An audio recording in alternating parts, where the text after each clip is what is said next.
3 million years from Earth, the mining ship Red Dwarf. Its crew, Dave Lister, the last human being alive, Arnold Rimmer, a hologram of his dead bunkmate, and a creature who evolved from the ship's cat. Message ends. Additional. On our journey back to Earth, we've encountered many strange and bizarre things. Only last month, we came across a moon which was shaped exactly like Felicity Kendall's bottom. We flew around that one a couple of times.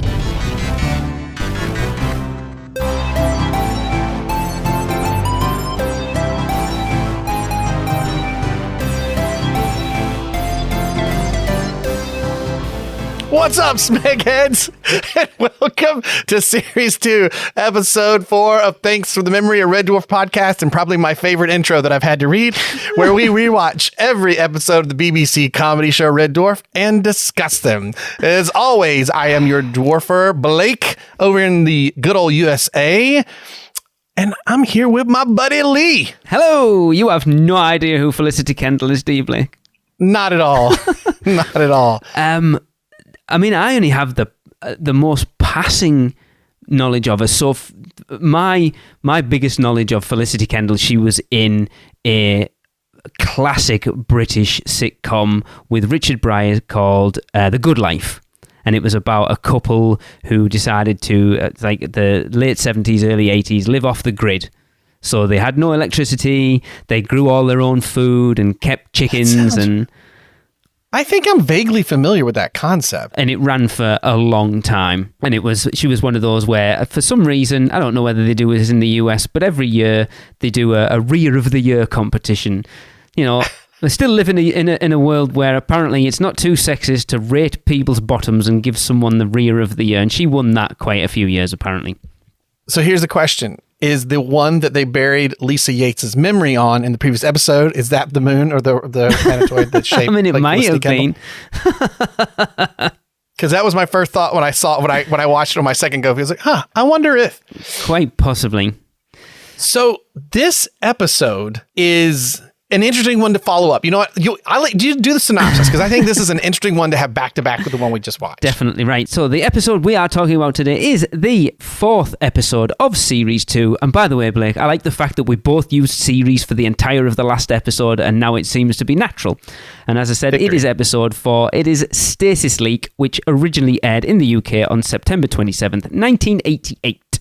And I'm guessing a couple of months or whatever later for the US. Accurate. The synopsis is Rimmer, Lister and Cat find a time barrier called a stasis leak on floor 16, and it takes them back in time on Red Dwarf 3 million years earlier. Rimmer and Lister try to change the past, which puts either Rimmer or Kachansky into suspended animation so one of them doesn't die in the radioactive disaster. So this is a weird, to me, and I guess I need to get through watching the subsequent episodes, it feels a weird one to follow our previous episode, because even though that was a mystery that wasn't about time travel, it was about time travel because they erased part of their memories and have to piece together the last couple of days. And so you're going back constantly to flashbacks. And Stasis Leak here starts with a flashback because we're going to do an honest time travel episode. And here's my special trivia for this episode. I watched it again last night, but a week or two ago when I watched it for the first time, this time, when it started, I looked at my wife and I said, I don't remember this opening. And it kept going. And I was like, I have never seen this episode. Wow. This is completely new to me. Somehow... And I had this memory, because I think I mentioned when I was in Japan in 2004, 2005, and there were a lot of dwarf episodes I'd missed. I was trying to catch up on, and ye old LimeWire existed. Wow. I remember that. I remember trying to get all the episodes so I could watch them. I now have them all legally, so lay off. But Stasis Leak is one that I remember having an issue with.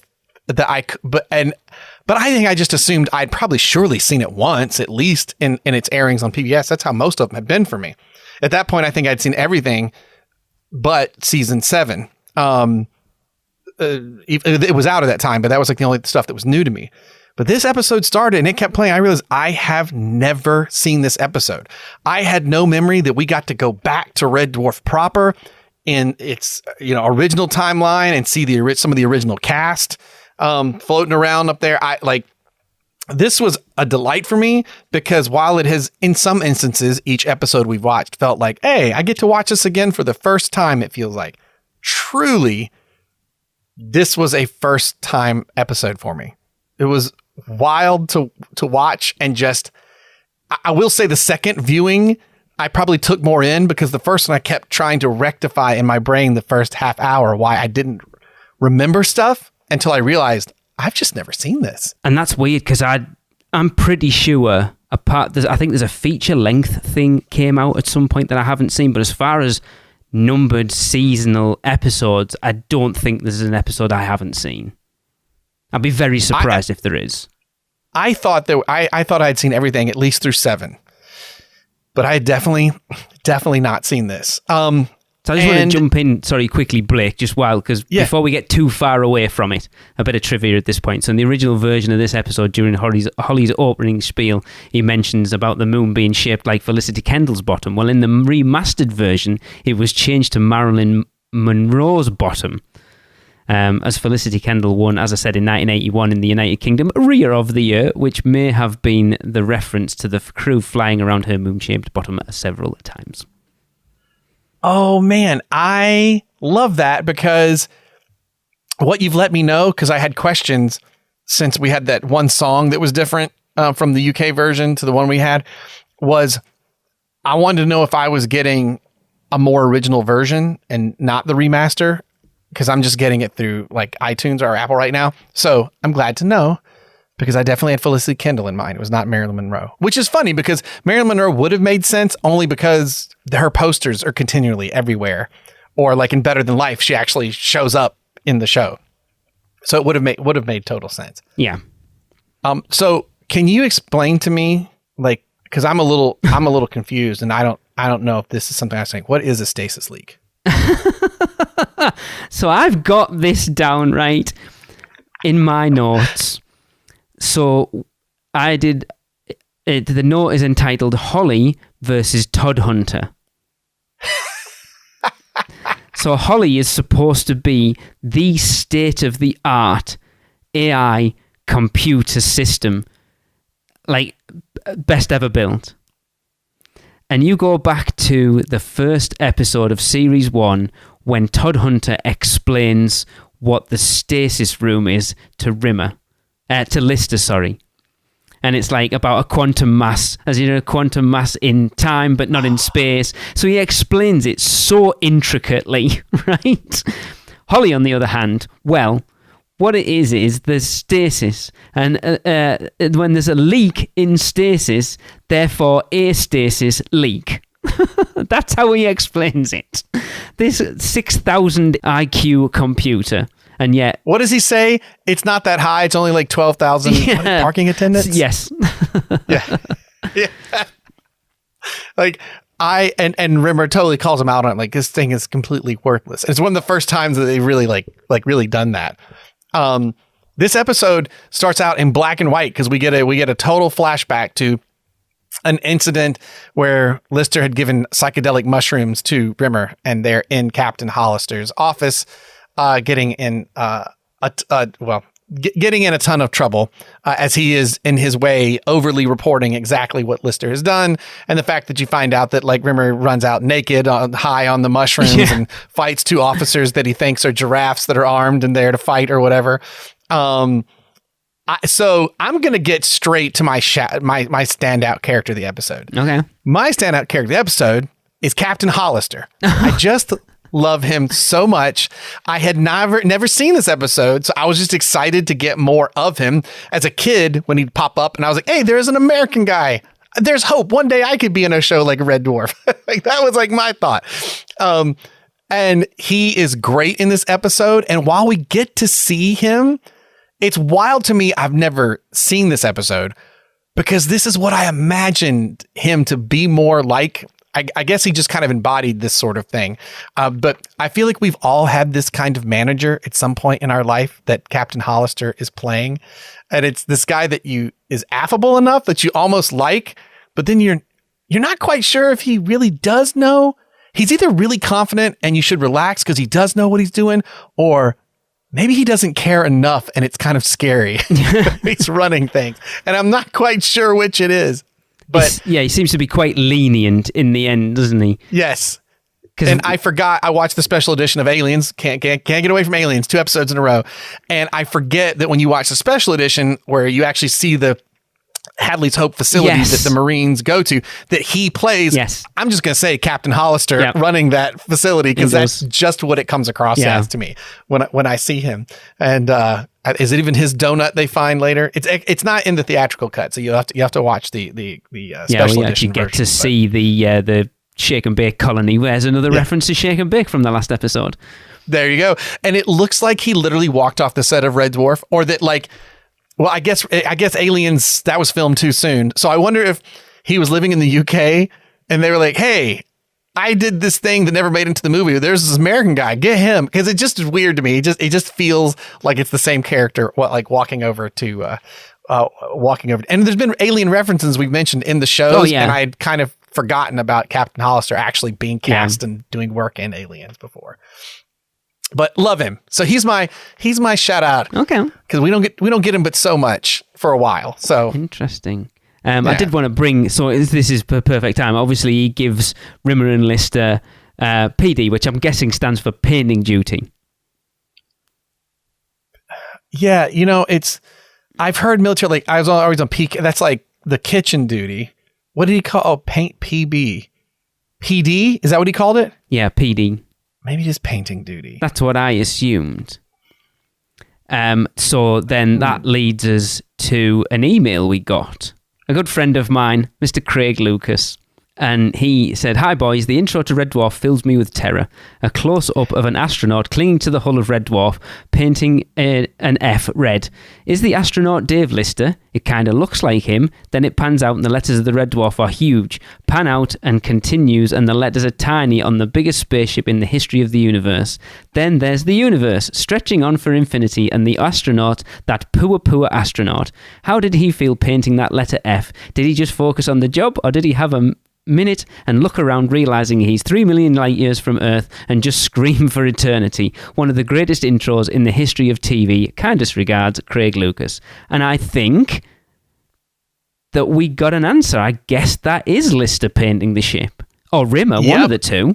We get the clarity, but not only that, we start to see, I meant to mention in the previous episode, Kat and Lister have the spacesuits on. Lister's is the only one that has red paint on it.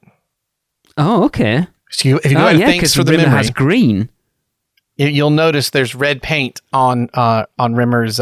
It's like On you can Lister, just tell he's been painting in it. That's what it looks like. But then if you go back to when Captain Hollister comes in dressed as the chicken, and Rimmer chucks the paint, paints 8 weeks on him. It's green paint. Yeah. Which I guess red wouldn't show up on a chicken like that, but it is odd that I haven't seen anything green in Red Dwarf, so I'm not sure where that paint was supposed to go. That email, by the way, is so good. I love the existential crisis of seeing that open. Craig is an enigma, I will tell you that. I know that man very well, and yes, funnily enough, also a Scouser. Oh, excellent. So this episode, I did say I had never seen it, and that was delightful. I didn't care for it very much in my first passing with it, though. Okay. But last night on my second viewing, I got done, and I went, I really liked that episode. I kind of had a low rating on it. I ended up, we can get to that in the end, we get to our ratings, but I don't know. Maybe it's because I spent so much time trying to figure out why I wasn't recognizing things instead of just sitting back and enjoying it. So the second time I watched, I just sat back and enjoyed it, but took my little show notes like I do. And it came together a lot more for me. There was something about it that didn't quite feel Red Dwarfy at points. I don't know. It's hard to explain, but it is delightful, as we've said this season there's more budget, right? You see more of the ship, more of what's going on, and we get to see Red Dwarf again. And it's so funny compared to season 1 where that huge ship has like 2 rooms. Yeah. You know? And this one we get to see like, I don't know, corridors. We get to see the Holiday Inn on Ganymede. No, where's the Holiday Inn at? Titan, the Titan Holiday Inn. I think it is Ganymede, isn't it? I think it might be Ganymede. But that just cracks me up that there's a Holiday Inn over there and all the little androids running around. But the episode starts off, you know, with them in their black and white flashback. And then I did write this down. Where did I write this about Rimmer? The smug face that Rimmer has when the hologram Rimmer has traveled to the past and rises up through the table to greet alive Rimmer 3 million years ago. Yeah. The smug look on his face is like Rimmer's face. When I imagine Rimmer's face, that like very V like shape of his like the smile that he makes is just flawless to me. It's so perfect. I ended up really liking this episode as it went. I don't know why it set me off weird the first time I watched it. I think it might have just been there's a lot. Okay. You know what, Lee? You nailed it in the previous episode. It was so simple. Yes. This episode's the reverse. There's a lot going on. There is. This. Like you have the start with this flashback. We've never done that before. Not like this. Like, no. Okay, what's going on? And clearly there's going to be some kind of, you know, back to the past. And then we get to them reading Rimmer's diary, which I love the conceit. Like he for fun reads Rimmer's diary. And also, does anybody do that anymore? That's a trope that used to be in shows in the 80s or 90s. Yeah. And now it would be like, well, I'm trolling their Facebook social media whatever, yeah. Social media feed. Or, yeah. I personally have tried to start a journal so many times in my life, and I fail after about 2 weeks completely. I love that Lister pieces it together going, I'm reading that thinking, well, did you travel back in the past? And I've got this picture where I've married Kachansky. And I love that picture is so clear that it doesn't like he's actually the one that's married Kachansky. It looks like it's the other guy. Yeah. Like it's super clear, but Dave with a goatee on, which I feel like that is a throwback to Star Trek, where the mirror universe, the bad guys all had goatees to differentiate them, even though he's not a bad guy. But anyway. Yeah. But so, so there's a stasis leak and Holly doesn't really explain what that is. They go in and they appear in the shower. I love that it's like a Red Dwarf shower. Yep. I mean, that's just great. And like, that's a big concept. And then you've got the concept of, like, as they start to, well, they can go back in the past and they bring someone back, but what does it bring back? A bar of soap, right? And it comes back as like a pile of ash or whatever. So no one can travel back. They would die, which is funny that on the reverse trip, they can go there. They don't. Yes, I thought that. You know. And that's one of my favorite lines when Kat asks, who would you bring back? And he's like, Lister asks Rimmer, who would you bring back? And he goes, well, me, of course. And Kat goes, do it. Yeah. and again, Kat feeling very much part of the crew. And I'm not saying like this is a bad episode, but I think part of what set me off the first watch is it is more complex than normal. There's a lot of ideas going on, and you get to like where you've got Back to the Future 2 style time travel in that you're seeing one angle of something you've already seen, but then you see that, you know, when you watch it for a second time, you notice, oh, there goes Rimmer walking by, or at least an actor wearing Rimmer's wig walking by, you know, in a scene that you didn't realize future Rimmer was there. Is this making any sense? It's always hard to explain time travel stuff out loud. But it's very Back to the Future too. And like, there's a lot of this going on. And Kachansky, the idea of her had kind of faded away a little bit. And now it's back super strong. It's back so strong. And I don't know if it's just because there's this idea they can travel back. And I was a little confused by, they know that they can't stay because the stasis leak is how far away? Not the stasis leak, sorry, but the accident that kills everybody on Red Dwarf. Oh, it's like 3 weeks, I think, is it? 3 weeks before, I think you say. Yeah. So like, Blake's sci-fi, but I feel like you're reading a sci-fi short story. Some guy does 3 weeks and steps out and goes back in and does 3 weeks and steps out and goes back and does 3 weeks. Do you know what I mean? There's like, you intentionally put yourself in like some kind of weird, Groundhog Day thing. It wasn't really explained that, well, once you go there, whatever time elapses, it lapses. You can't go back. Some they would do that in Doctor Who. They would hand wave it. Well, why can't you just do this? Well, it's because blah, blah, blah. Because the interesting thing is kind of what you've mentioned there. It's like, it's a, I can't remember. I think Rimmer describes it as a rent in time.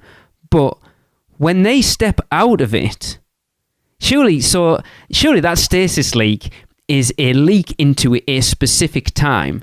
So every time you go back into it, surely you would enter it at the same time every time, but it doesn't. Time elapses, which is weird.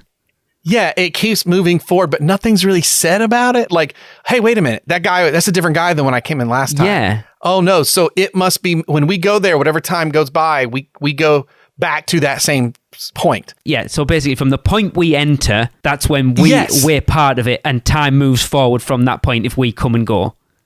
Right. So you leave 20 minutes in, when you come back, it's 20 minutes in, and it keeps going forward, which would actually have put a really cool time clock on trying to figure things out, right? And so Dave he's trying to figure out, how did I get married to Kachansky? And it is an odd... If this episode is another flaw, it is the opening premise is rough in that Dave's reading a diary. He also found a picture where he's married with Kachansky. There's a lot of stuff that kind of happens off camera to get us to this point. And so there's a lot of buy-in that is like, they had this really cool sci-fi idea and they just needed to get past that crap to get to the meat of it. And I don't know if that's why part of the like, it took a second to grab me, because one thing all the episodes do pretty well is like, once the hook is in, you're kind of there. But the hook is Dave going. It's like we've talked about in other episodes. It's like two stories going on. Dave wants to get Kachansky. Rimmer just wants to save himself, and it's almost two completely independent stories that are happening. And poor Cat is just tagging along. Yeah. Oh, he's enjoying himself. He's having the time of his life. No, he is great. And instead of just tagging along, like, he does feel like he's absolutely part of the crew. Yeah, when he's like, I've never been this close to women before, and it makes me want to do something. I don't know what it is, but I want to do a lot of it. Oh, that reminds me. We moved ahead of something I wanted to bring up, but you I'm glad you said that. I wrote down, is this a British thing that I've never understood? There's two things. There's two things here I've written down that I think it might be one or the other. Okay. So there's the sign for fancy dress party, yet everyone looks like they're dressed up in ridiculous costumes. Does a fancy dress party in the UK mean a costume party? Yes. Because I would have assumed like black tie. No. Like that's what I would have assumed. A fancy dress party is what you Americans would call a costume. So basically fancy dress means costume. Okay. Because I was like, people come dressed like bees and stuff, which it's funny, right? When that happens, doesn't it feel like Cat should go perfect and take off his suit and get to, because he's so annoyed that he has to wear ugly overalls over his cool suit because he doesn't want to look normal. Yeah. So when you see the fancy dress party, really it's a setup for something that'll happen to Captain Hollister later. But it feels like Cat be like, all right, I'm going to take this off. And if anybody asks, he's going to the fancy dress party. That's a really weird term when you break it down to someone who's never heard of it before. If you didn't know what a fancy dress party was, you'd be like, oh yeah, it means like wear your best frock or wear a If I was out to visit you and you said, Blake, come meet me at this fancy dress party, I would absolutely have shown up in like a 3-piece suit and be like, what is happening? You'd have just gone, I've just come as James Bond. Yeah, there we go. I'm just Bond. I'm just James Bond. That's all right. I'll shave the beard real fast. I'll just be Lex Luthor. Yeah. There we go. That's what I'll do. Yeah. I did love when they're going down in the elevator to, I'm going to be I'm British, in the lift to get down to the 16th floor, that there's a cassette under your seat to record your last will and testament. We're 3 million years in the future and we're still using cassettes. Which is wild because they've used the term discs in this series with the video games. But then they also had that triangular like cassette, VHS cassette, to play the news videos on back in that episode as well. So they've never quite settled on what sort of future we're in. We've got all these different mediums. So I did write down, I think this is like one of those things as the show was going and I wasn't remembering things, obviously for good reasons, that I was like, that's a weak joke. When they get out of the express lift, it's a funny gag. It's a very British, I feel like, sitcom gag. The whole, if it's starting to crash, death is imminent. There are 2 cyanide capsules under the table. They reach under, put one in your mouth like this, and then she just falls over dead. Like, I mean, it's such a Monty Python kind of thing. But when they get off the lift and Kat complains about the food from the lift, it's the only time the containers tasted better than the real food. Yep. I was like, are we really doing an airline food joke? I mean, I thought of like Seinfeld, like, airline food, what's the deal with that? Like it's... Well, we're talking 40 years ago, nearly. So at the time, it was probably a little more, like now it probably is the better trope was wild? Like, I apologize for the wait. He's like, you should apologize for the chicken. In the 80s, early 90s, I feel like any sitcom or whatever, if you did something on a plane, you made a joke about the airline food, and comedians and stuff would make it. And the reason it sticks in my brain is I remember my dad used to be annoyed by that because he was like, I hate this because I know that guy's not like, he's pretending to be like one of us, but he isn't because he flies over doing this job. And that's fine. He's like most people he's talking to because like flying in the 80s, guys, for those of you who probably are younger than us, stumbling across us, it is way more affordable now to fly than it was then. Yeah. It was a very expensive thing to do then. So I don't know. It stuck in my head as like, God, that's some low hanging fruit of a joke. Even though the cyanide capsule joke you see coming a mile away, I don't care. I still like it.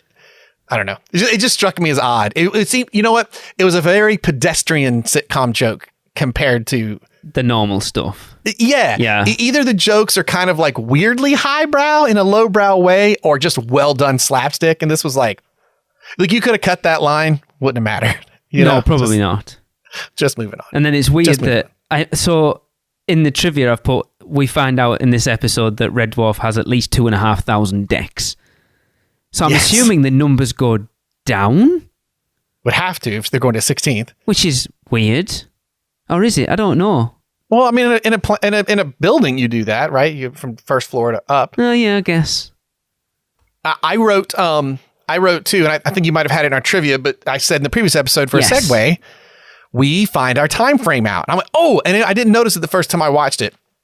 But when Lister's like, I'm going to go back in time and I'm going to stay before he discovers that he can't really stay. And says that Rimmer says, whoa, I can't believe you just throw me away or something to that effect. I've given you the best 3 years of my death. So we have a timeline. Yes. They have been in space for 3 years. And I would say that's perfect. Like for the way they are with each other right now, 3 years sounds about right. They've kind of gotten used to each other's annoyances, but they're still there.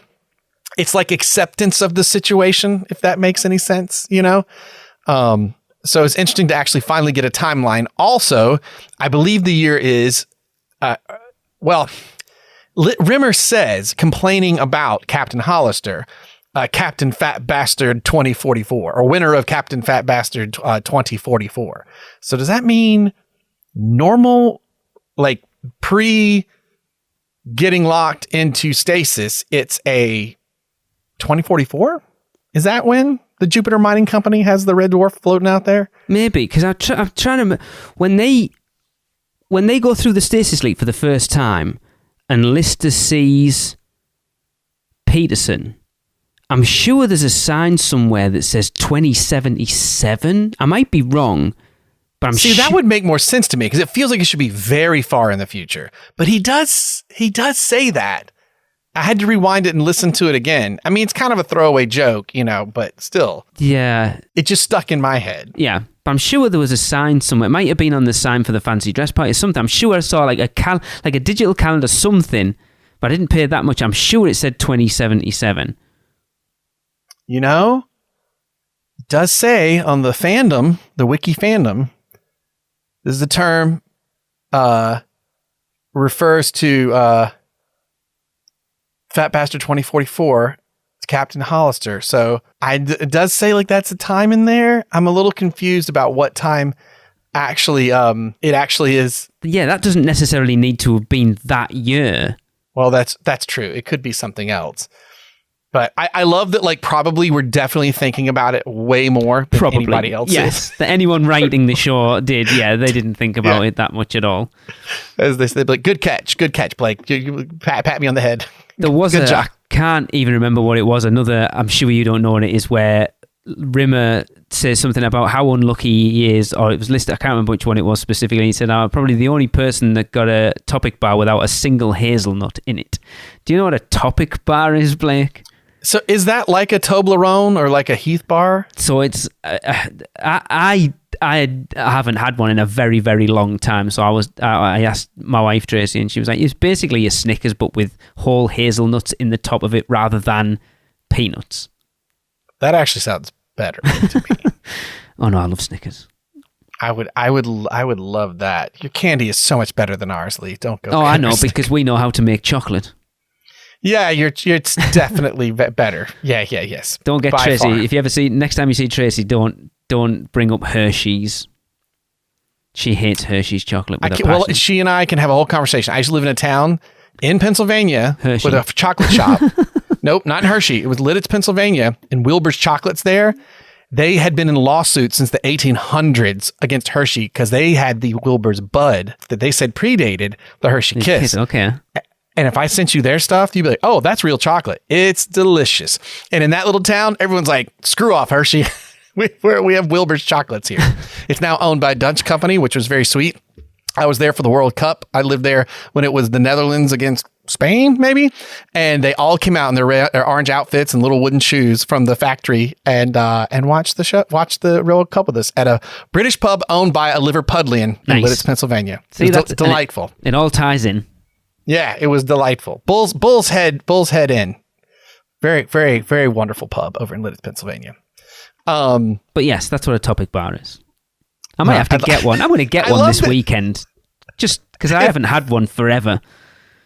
If food comes up, I love how it derails us. From After 8 Mints and learning about Andy Mints, and I don't know. There's something, we're slowly cultivating a second show. Red Dwarf food. Across the pond snacks or something from each other. I don't know. There's your video show we do. Oh, yeah. We ship each other 2 boxes, one to you and one to me. What a good idea. Like, every time we come over to the US, we always bring, so Chris, my co-host on my other podcast, is like Pickled Onion Monster Munch, Karamak and Gold Bars. Like, we have to. He's like, that stuff is like crack to him. I also really love your Cadbury cream eggs. They're so much better than ours. Oh my God, they're so good.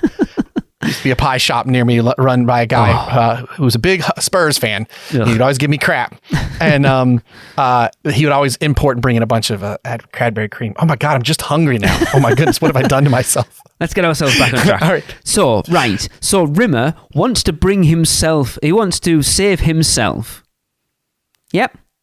He wants to convince himself to go into the other stasis pod so that he survives the explosion on the ship and doesn't die with the rest of them. Has Rimmer not learned anything from the last episode of Series 1 that having 2 Rimmers on the ship is not a good idea? Well, will there be 2? Because they didn't really address... Well, okay. But no, he did, because he said I would have a living one and then one for Sunday best.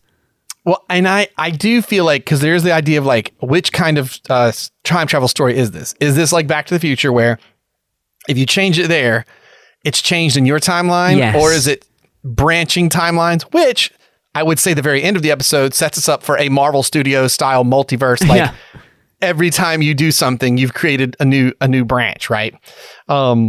I do love in the world of Marvel and variants and all this stuff that we literally start to get some of our Red Dwarf crew in this episode. So I love the view of going to, we talked about like the Holiday Inn, that there's this Holiday Inn in the future. You got the androids with the silver heads. Like Daft Punk. Yeah. I once worked on a thing for a haunt where I was trying to find masks like that because I thought they'd be really creepy and could not find them. And I was sending people like pictures of like what it looked like. And then it was funny when I saw this episode that I had never seen and went, oh my God, that's it. That's the kind of thing that I wanted. I wish I had remembered this episode. I'd have pulled up pictures from this. We also get Tony Hawk's, right? He reappears as the talking suitcase. He does, yep. That wheels up and talks to Kat. I love that. I love the trope of normally it's the luggage that goes missing, but this time the luggage got to the hotel and it's the person that's been sent to the wrong airport. The person in the wrong place. I love Kat seeing the lady wearing the mink fur and freaks out because she's got a dog attacking her and just like rips it off of her. I actually thought that was a bit weird because it was like slapstick in an episode that didn't have a lot of it. No. It's like Kat had this moment, but I liked it from the Kat. So this episode has a slight subplot that I wish was actually viewed more.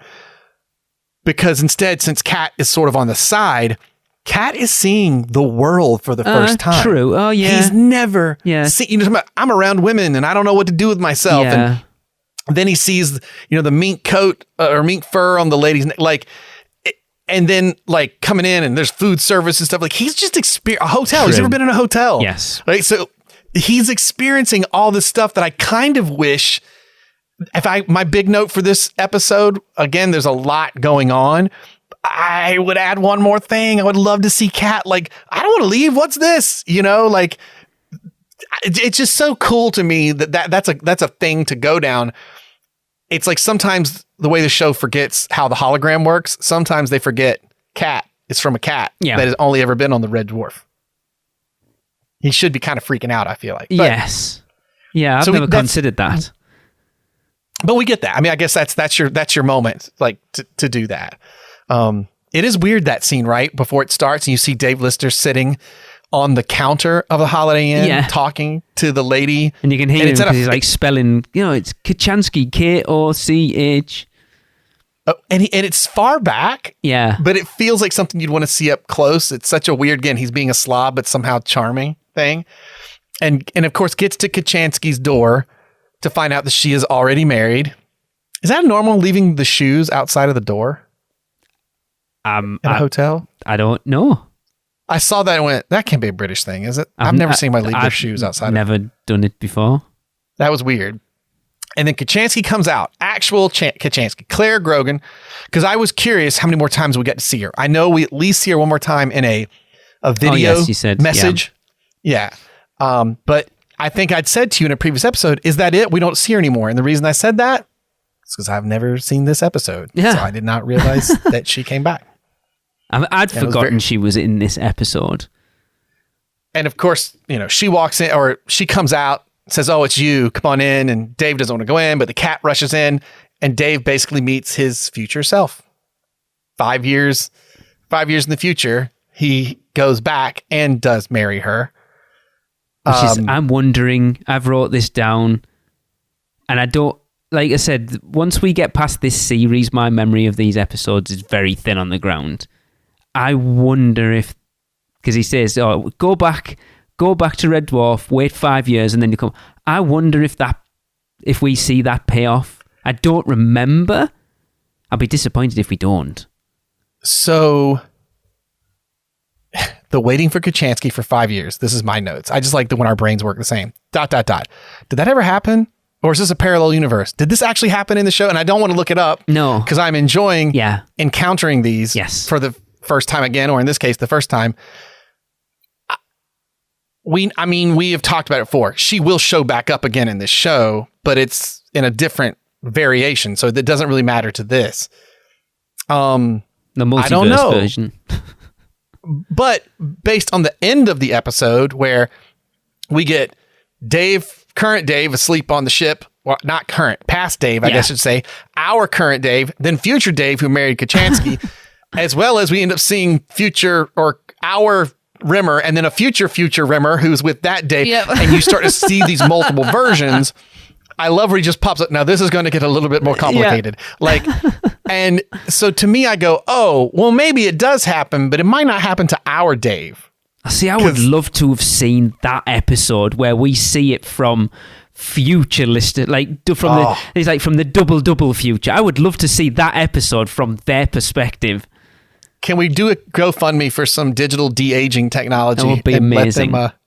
Yeah, that would be great. Well, because it is, you already have this Back to the Future-y type stuff happening in this, where things are, there's just a lot in this episode. It almost, I mean, if this episode had ended with Kachansky being married to someone else, you don't find out who it is, and it was a to be continued, you wouldn't have even been shocked. Like, just so much like happens in this episode that the end, to be honest, feels very rushed. Yes. I do love that we find out in the beginning, we saw, Rimmer pop through the thing and say, look, Rimmer, don't freak out. I'm you.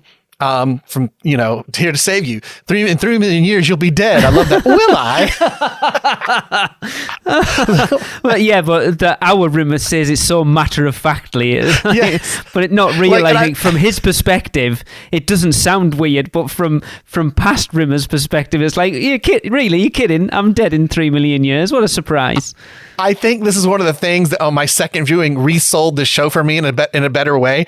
Stuff like that, where he is just speaking the way we understand it, which means, of course, the past Rimmer has zero context for anything. And I love that, because you're like, the opening story about him being given the psychotropic mushrooms from Lister is such a like throwaway funny gag that happened, an old story that's just something to laugh about, and he gets in trouble with Captain Hollister because he gets mad at him that he doesn't punish Dave Moore, only to go, oh, I love this. It meant something. It actually is part of the plot, because when he sees that, he's like, I know what you are. You're these mushrooms, and just starts like, going off on him. And then Captain Hollister comes in. And again, imagine a kid who didn't understand what a fancy dress party meant. I'm glad I watched this for the first time now to put it together. Captain Hollister comes in wearing a chicken suit and to apologize, saying, look, I'm sorry I overreacted. Except that Rimmer does say that he shoves a pencil up his nose. So I'm not confident that Hollister really overreacted. Yeah. And he goes in to apologize. Rimmer's like, I know what you are, and just insults him, gets mad at him, paints him, kicks him in the balls. I love that when he does the cluck, cluck, I'm gonna rip out your giblets. No, wait, I wrote it down. Where is it at? Before I shove a large seasoned onion between the lips you don't kiss with is the last line of this string of things he's gonna do to Captain Hollister.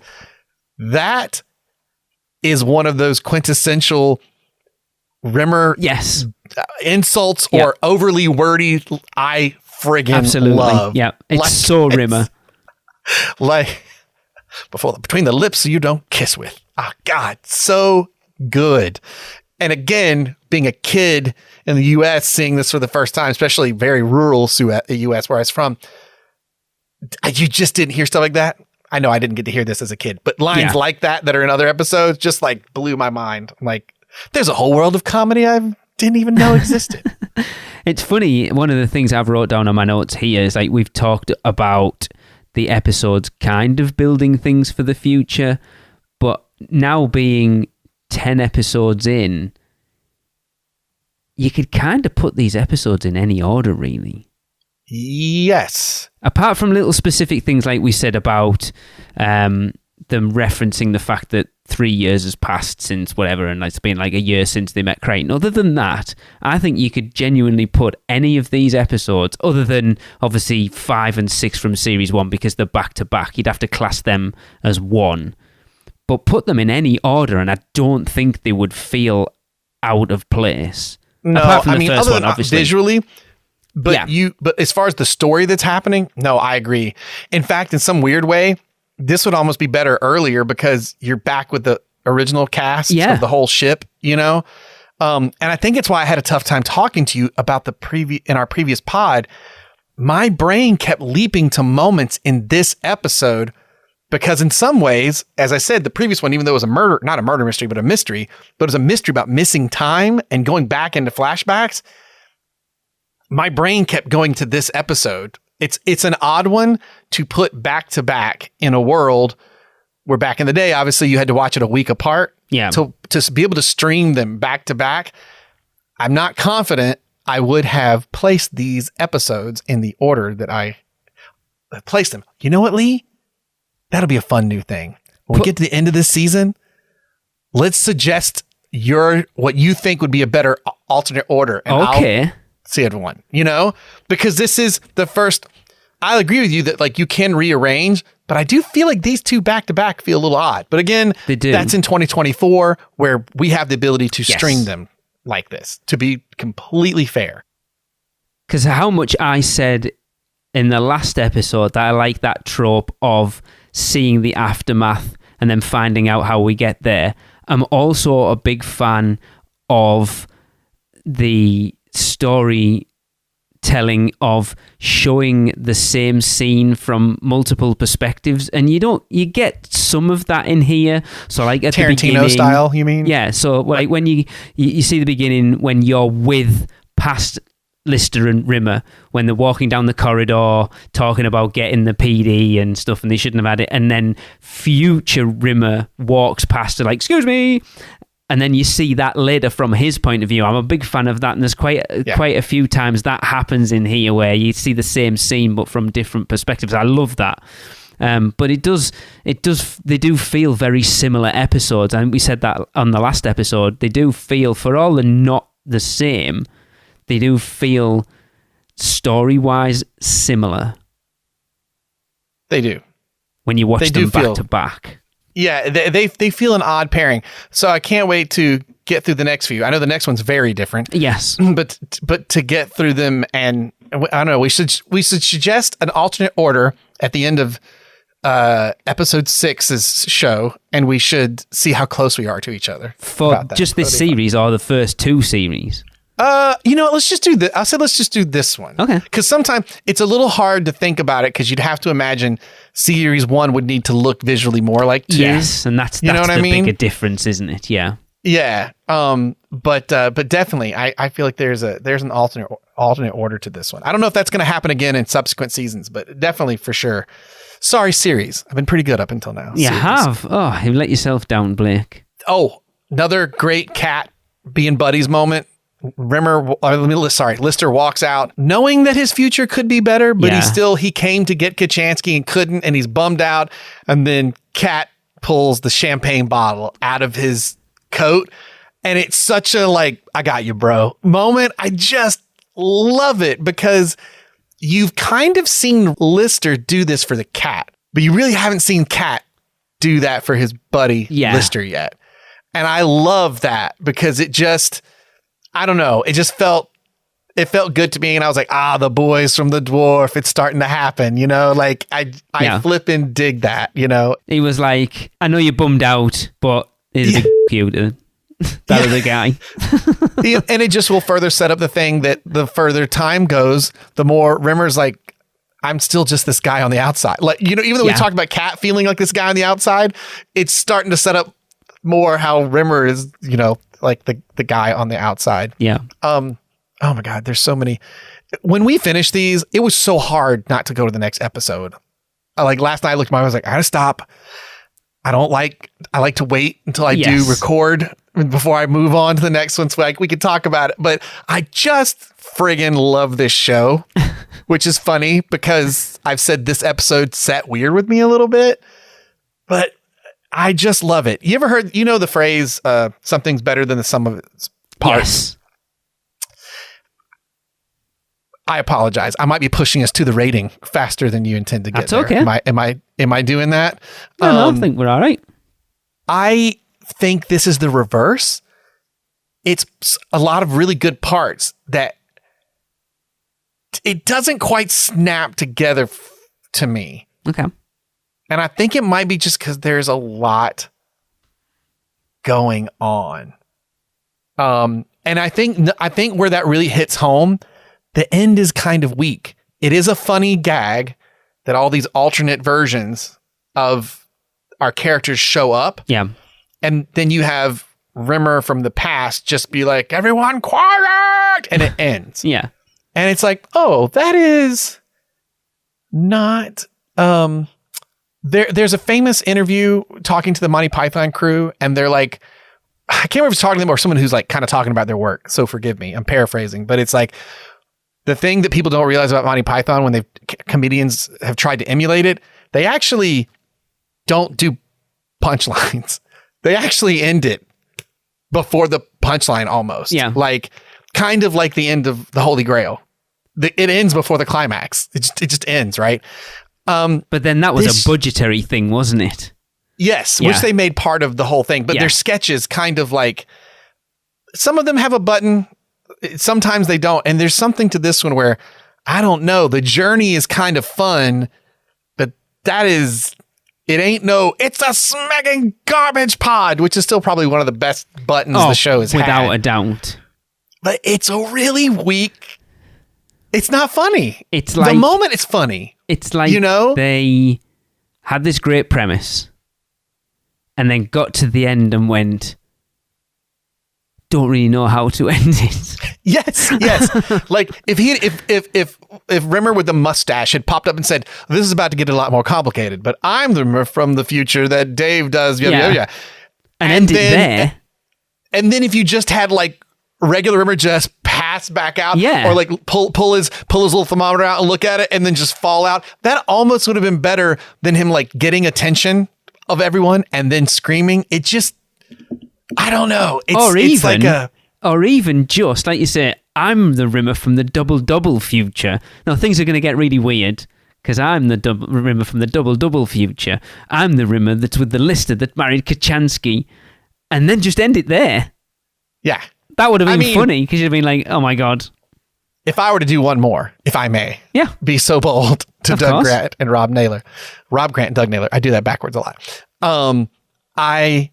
I would then say, have another Rimmer come out and go, and I have a Lister come out with an H on his forehead and go, and I'm a Lister from the double future where Rimmer went back and saved himself, but I didn't make it. And then Rimmer comes out with Kachansky married. You do the whole like the thing come full circle. It's just like it's missing one thing. Yeah, it's like, it's because they've done similar episodes where they've ended kind of abruptly. If you look at Better Than Life, where they come out of it and then it's like, oh, we're still in the game. You're right, Sam, we're still in the game. Give me that. And where's those fammies? And it kind of ends the same, but that feels like a natural end to it, whereas this just feels like we're not really sure how to end it, so we're just going to have Rimmer shouting. Well, hey, maybe no one on set knew it was the ending because you have a good trivia here for this. Well, yeah. So apparently before the final scene was filmed, Claire Grogan was accidentally told she'd finished her scenes and left the studio. So the Kachansky who walks in with the future Lister is actually Donna DeStefano, an assistant floor manager in a very big hat, and Claire's lines were excised from the final shooting. I need to go watch it again because I never noticed. I've never questioned that it wasn't her. So I didn't bring it up because I saw your trivia. On my second viewing, I was sitting there watching and I looked at her and I went, that's not her. Is she going to, and I went, is she not there? She's not going to talk, is she? Because something's wrong. Weird. And it stuck, it hit me because her hat was so put to the side. Right. And then she never talks. And I was like, that's not her. That is not Claire. That's not Kachansky. So I was glad you pulled that up and knew why. I never noticed what happened? I need to go and watch it again just to see. But it's weird. That's like the second time in 2 episodes that a main actor's been replaced for like a shot. Oh, right, because we had Lister in the spacesuit because his kid was being born. That was an easy one to do, though. Here, that's wait. You already talked about this. Yes, one, right. I apologize. That's about Marilyn Monroe and Felicity Kendall. For those of you who were listening earlier, which I hope you were if you've gotten this far. But yeah, again, it does have a weird ending, but I surprisingly enjoyed this one more than I enjoyed Thanks for the Memory, considering that Thanks for the Memory I've always quoted as being my favourite episode. So what did you rate this one? I gave this one an 8. So we were different on these two. So I watched this and I was the first to go around and I don't take notes. The first time on the rewatch, or in this case, my first watch, I like to just watch and I do notes on subsequent viewings. And I was like, man, is this like a 5 or 6 for me? Like, wow. This does not hit for me. And on the second viewing, I ended up kind of enjoying my second viewing of this more than I did my second viewing of Thanks for the Memory, which is what I was alluding to when you introduced we talked about Thanks for the Memory in the previous pod. It's hard. I don't know why. I do think there's some issues where there's just a lot going on and one more pass to make it a little tighter or leave a little something out to get to the good stuff quicker. I'm not sure, but like it's so close. Whereas the previous episode we said is a quintessential Red Dwarf, even though it may not be the best, it just represents what the show is so well. This represents where the show will sometimes, and look, I'd rather a show do this, reach too far, and not quite stick the landing. And I appreciate it, that it does this, but I was like a 5 or 6. I walked away on second viewing saying a 7, but I meant that as that's a 2-point improvement from this Olympic judges score. And that's a good 7, not a bad 7. I said, I love the adventure outside the normal sets, seeing the case, and seeing the case from the cast, from the very first episode. But then I said, there's just something off in the timing with this one. It's good individual moments, but it doesn't just come together. Like even talking through the moments, you're like, God, I love this episode. There's just something, I don't know. See, they could have left the Peterson bit out, really. Because yes, you've showed Hollister, but it's only Peterson. You don't get to see Chen or whoever, I can't remember what the other guy's called. It's just him. It's also a really long bit. I realize you've brought this actor in for this moment, but he's got this long bit of pretending to put on a Russian accent, right? I think he's Swede. I think he's meant to be Swedish or Norwegian. I think he's supposed he was to Dutch. Be. I'm not sure. Was he not from Denmark? I have no idea. Does it mention where he's from? I don't know. I thought he was Danish or something. It's when Rimmer gets his... sounds very Swedish. He gets his arm. When Rimmer gets his arm, he says the nationality. Oh, that's interesting. I need to find that out now. So I was confused by his accent and going, oh yeah, right. He's not supposed to be British. But then when Dave hugs him, he goes into a British accent as if he was putting on a fake accent. Yes, he does. You're right. And so I was confused. What is it? He's Danish. Danish. Okay. But he doesn't have a Danish accent in the first episode, right? Yeah, I think he does.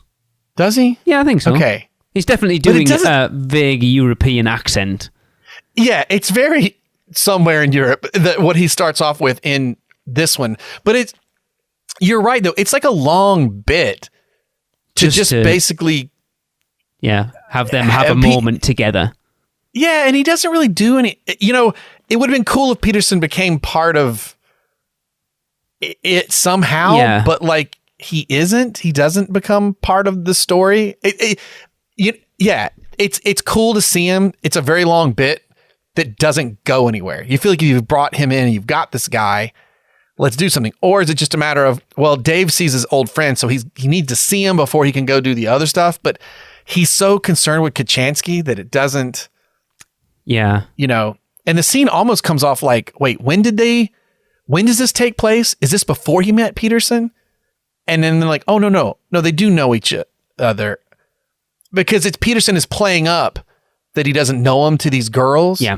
Which is why I was confused by the almost Russian accent. I'm like, there's just something in there and a lack of clarity that I wasn't totally sure about. I think that affected, too, my very first scoring. Stuff like that. Some weird moments in it. It was just like, we've got Mr.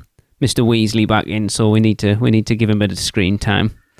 Well, look, not to read between the lines too much, but things like that, and like the fact they forgot and accidentally told her it was the end before they were done shooting, does kind of make you wonder. I'd love to know about the behind the scenes production of this episode. Was there so much going on? All the different sets, all the locations, hotel. Maybe. Was there so much going on, more extras than they usually have, that this did get a little out of hand? Yeah, maybe. And at the end, you got what you have in the editing room. You're like, all right. Yeah, let's make the best out of it. Yeah, maybe. Yeah. Maybe. I liked it. I don't know. I enjoyed it. I enjoyed it more than Thanks for the Memory, which made me a little sad, if I'm honest. But yeah, something I can think about? All that location shooting, you know what that does to you, right? You immediately lose the live audience. Which I found weird because the canned laughter's still over the top of it. You have to, because if you ever... Aren't we going to run into a Red Dwarf episode with no laughter in a season or series? I don't know. I feel like there is, and I've seen a clip from it, and it feels weird. Okay. Even though nowadays, Office and all that stuff, we've really kind of dropped a lot of laugh tracks, but I think they keep it in, because if you cut the laugh tracks for all those scenes, it just feels It would, weird. Yeah, I guess. Yeah. Yeah. Feels weird. I don't know, but I'm with you, man. I think I enjoyed parts of this one more than the previous, but if the previous is better than the sum of its parts, This one is the reverse of that. I'll go with that. Like individual moments in this outshine the previous one a lot, but it doesn't quite come together as a whole. Yeah. That makes sense. And I'm only being harsh with that because we have seen a lot of these before, and there's a lot of good ones that are just very good, tight story. We don't see much of this in the future where there's so many stories. As I say, once we get past this season, I don't remember a lot of them moving forward. So I'm really looking forward to. I mean, like I said to you, I think when we recorded the 2 previous episodes, I'm sure once we get into them, I'll start. Oh yeah, I remember this one now, and like remember the beats. But right now, if you were to pull out some random episode from season 4 and go, "What's this about?" I'd go, "Not a clue." Well, 4, 5, 6, I'm tied on. It's 3. I look at them and I remember them, but I don't think I've seen them, but maybe once, maybe twice. Okay. That's good. So I'm a little less with those. And clearly with this one, not at all. So I'm so glad you asked me to do this show because I may have never seen this episode. Exactly. Cool. Oh my God. That's a good, we were writing such good endings here.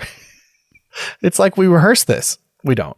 Did you give your shout out for your standout character? That was the only thing I put Rimmer. I thought Rimmer again was brilliant in it. I think these 2 episodes really showcase Chris Barry. I think he's fantastic in both of them. Well, then I think that does bring us to the end of this episode 4. So please be sure to follow us on the Facebooks, the Instagrams at Dwarf Memory, and at Twitter, or X these days, at Dwarf_Memory for all the shows and updates. And of course, please, if you are loving what we are doing, let everyone else know that it's worth listening to. You can do that by subscribing and rating and reviewing the show wherever you can. And if you've got any comments, like Craig did, you can email us them and your thoughts to dwarfmemory@gmail.com. Parentheses, thanks for listening, Mom. She really enjoys these. She just let me know. She remembers bonding with me, as she said, coming home late on a Friday night from hanging out with kids, my friends in high school, and watching reruns with her. Brilliant. So, yeah, it made me very happy. Oh, man, I'm just excited to even read this sentence. The next episode we'll be discussing, I hope we didn't hype this up so much, we're let down by it, but the next episode we're going to be discussing will be Series 2, Episode 5, Queeg. So make sure to watch before you listen to our next episode. And you're going to be glad that you did. Oh, yes. Hi. I'm staying calm this time. Good. Yo, Braswell, there you are. I've been looking for you everywhere. Not now, Malaby. 2 Malabys? Come in, sit down. There's plenty of room. Yo! 3 Malabys. Splendid. Perhaps Malaby here would like to go over to the fridge and open a bottle of wine for Malaby and Malaby. Braswell here doesn't drink because he's dead, but I wouldn't mind a glass. I don't want anyone to get into a flap here, but I'm the Braswell who's from the double future.